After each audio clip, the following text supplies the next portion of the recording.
Over the last 3 Sundays, the lectionary has presented gospel cuttings from sections of Jesus' amazing and powerful Sermon on the Mount. And we've been reading the section as our lesson, and I have been preaching about them.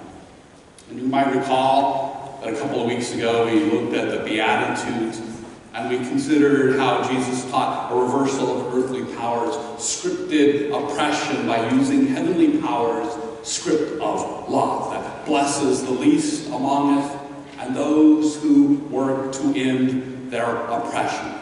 And then last week we looked at the part of the Sermon on the Mount where Jesus asserts that all of us seemingly ordinary people are the salt of the earth and the light of the world. And we learned we are salt and light because we are all, in actuality, not ordinary, but extraordinary. Every human is precious in God's sight, and in most of humanity's and creation's sight too. We matter much in and with our existence. And this week our lectionary lesson provides us with more words from the Sermon on the Mount. They are words of Jesus which at first glance appear to be about 4 separate topics: anger, adultery, divorce, and swearing oaths. But really there is one main topic: relationships. Jesus is focusing on relationships and the primary reasons they go awry and what we are to do about it.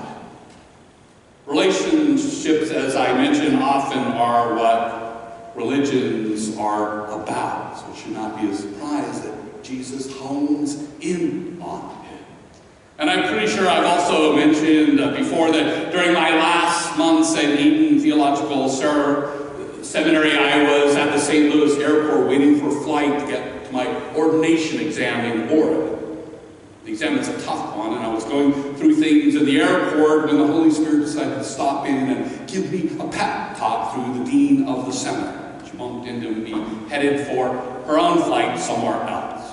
The dean was none other than Reverend Dr. Deb Krause, who in a few months, I am happy to say, will take over as the first ever female president of Eden Theological Seminary. It's about time. And when Dean Krause saw me at the airport, she invited me to a cafe and bought me a cup of coffee. As we sat and chatted, the dean advised me that for ordination exams, the trick is to remember it's all about relationship. She's right. Jesus' way is about how we relate to God in everything, including every person. And actually, most of the Bible is about that. And in the section of the Sermon on the Mount before us this morning, Jesus is preaching on how to keep human relationships from going awry and how to fix them when they do, always aiming toward peace. And Jesus starts with the farthest edge of the spectrum of awryness, murder. He points out that the law for ages has aimed to stop murder. Referring to the 6th commandment, he says, "You have heard it was said to those of ancient times, you shall not murder." Jesus also points out that whoever murders shall be liable to judgment. The liability for murder laws are also found in Torah. And Jesus treats these laws as an effort to legally curb anger at its worst and asks his followers to not simply stay within the law's outer net, but to go beyond the letter of the law to the very heart of its intent. And the intent is to stop anger's harm. The intent, as Jesus lays it out, is peacemaking, working to achieve the well-being of others. This is part of the Sermon on the Mount, to always stop harm and reconcile harm in relationships when we miss God's aim for us to seek that. And sin means missing the mark God aims us at. We heard in the lesson that Cindy read so well that after Jesus addressed the worst side of anger, murder, he addressed what we might think of as the lowest form of anger, play, sibling insults. And Jesus does this to make the point that anger played out across the spectrum, from murder on one end to petty insult on the other. All of it needs to be avoided. And while there may be no earthly legal consequences for most lesser harms that human anger causes, Jesus claims there are severe cosmic consequences. He tells us that all anger is judged, and that anger resulting in harm of any kind results in a judgment of liability. Jesus puts it like this: I say to you that if you are angry with a brother or sister, you will be liable to judgment. And if you insult a brother or sister, you will be liable to the council. And if you say, you fool, you will be liable to the hell of fire. And after going to both ends of the spectrum, Jesus then addresses anger in the middle. Anger that is not petty or criminal, but is serious enough to lead to lawsuits. His point is that anger manifesting itself in any harmful way, even if it is not unlawful, is wrong. It wrecks relationships. It damages the well-being of self and others. In Jesus' theology, what we do to others, we do to God. Harming others harms God. And all such harm is sin. To use car accident concepts, whether we total a person with anger, or fender bend them with anger, or just nick them with anger, it is not good, period. Any level of damage to a human is an unacceptable mistreatment of the very image of God that we are, all of us, made in. And Jesus then tells us what to do with anger and harm, even threats of harm. He says, so when you are offering your gift at the altar, if you remember that your brother or sister has something against you, leave your gift there before the altar and go. First, be reconciled to your brother or sister, and then come and offer your gift. Come to terms with your accuser while you are on the way to court with him. Or your accuser may hand you over to the judge, and the judge to the guard, and you will be thrown into prison. Truly, I tell you, you will never get out until you have paid the last penny.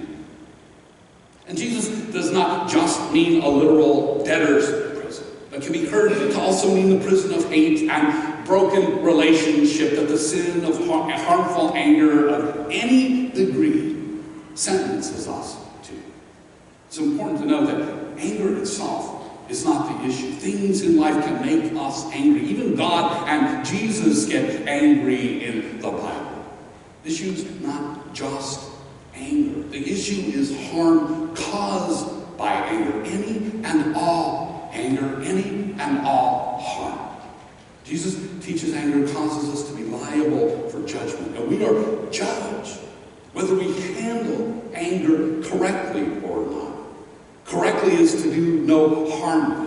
And if we miss that mark, we are to fix the harm we've done.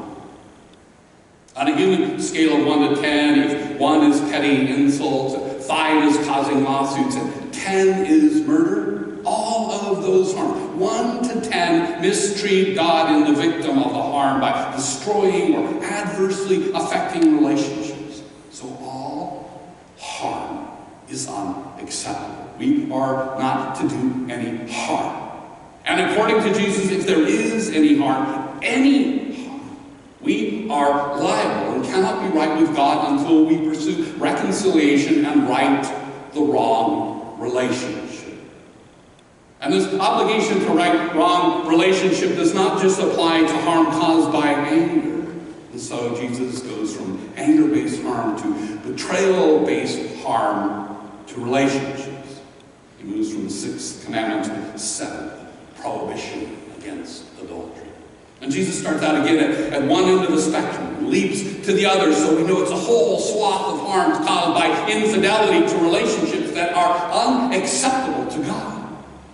Adultery is an act that shatters humans and relationships with betrayal. And God intends marriage to be a union that is honored and respected, the well-being of the relationship. And each person in it is supposed to always matter. And so harm to either person matters. Even threats of harm And to make this point, Jesus jumps from the adultery into the spectrum, all the way to lustful thoughts into the spectrum, where to most folks' surprise, even the slightest unspoken wisp of adultery in the mind results in not just concern, but judgment that has severe consequences. And as with anger, Jesus brings up the middle of the spectrum, harmful divorce, which, while allowed without punishment by man, carries by God the very same consequences as adultery because of the harm done. And so, in Jesus' teachings, it's not just the act of having harmful affair that is betrayal, but also harmful divorce and harmful thoughts. All level of harm with betrayal, like all levels of harm with anger, are unacceptable. On a betrayal issue scale of 1 to 10, with 1 as loss and 5 as divorce and 10 as adultery, all the harms from 1 to 10 mistreat God in the victim of the harm by destroying and adversely affecting relationship. So none of it is acceptable. We're not to do any harm by being unfaithful. None. We need to stop betrayal that harms and aim once again toward peacemaking, working to achieve the well-being of others. And the last item that Jesus addresses is harms by not telling the truth. And he starts with false swearing. Taking an oath in Jesus' day, like taking an oath today, invokes God's judgment to guarantee what is said is the truth.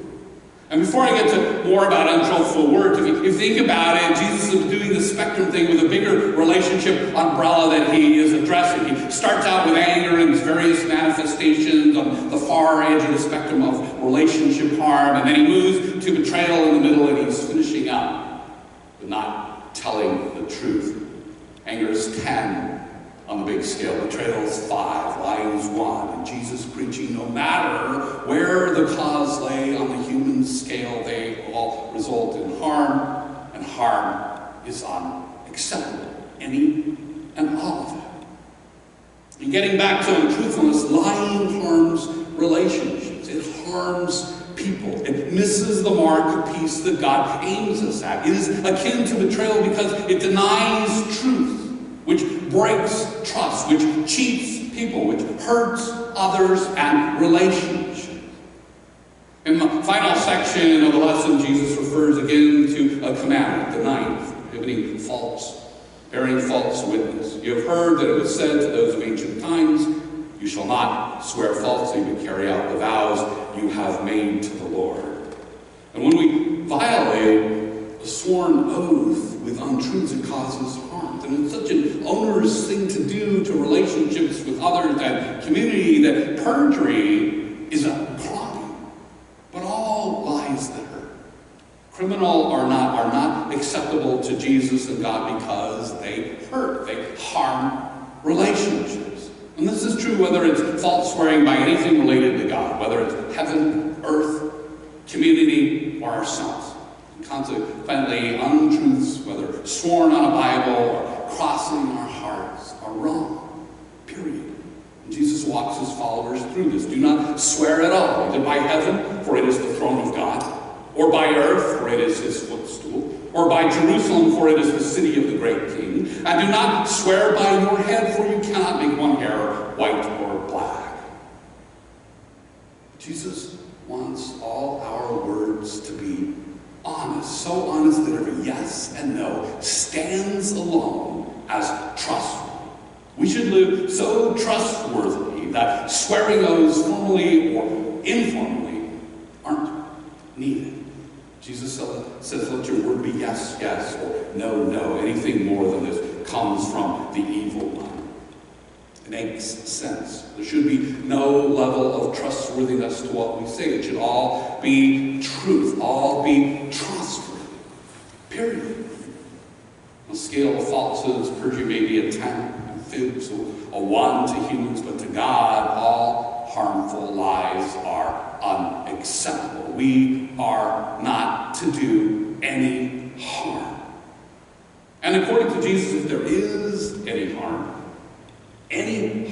by a misdeed, we are liable, and we cannot be right with God until we pursue reconciliation and try to right the wrong relationship.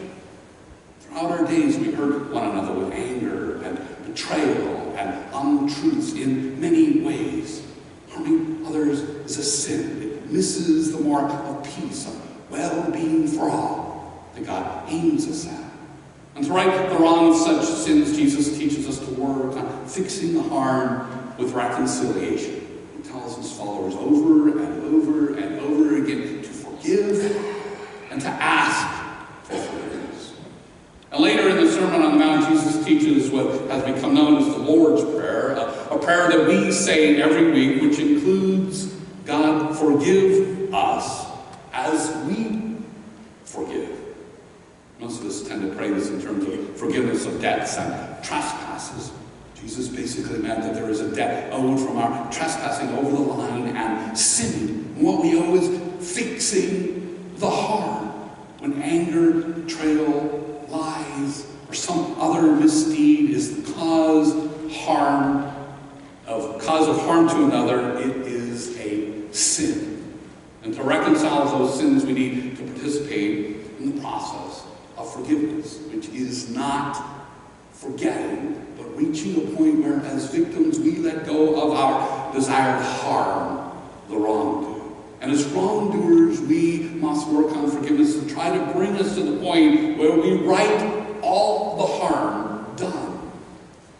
And forgiveness can take a long time, but it always ends in seeing the other as human and desiring their well-being so that the harming ends. It fixes the relationship that was broken as best it can be. So in our reading today, take this away. Jesus teaches two basic things that we can do to aim and re-aim the peace God is always aiming us toward. Both relate to relationship. One, do not hurt others. Two, fix the hurt caused by not following number one. To help heaven break in, we are to work to achieve well-being of others by not harming and to fix harms when we do. In the prayer that Jesus taught, heaven breaking in is directly related to our work on the harm in relationship with others. And so we ask God to forgive us as we forgive others. May we not harm others. And if we do, may we fix the harm we cause.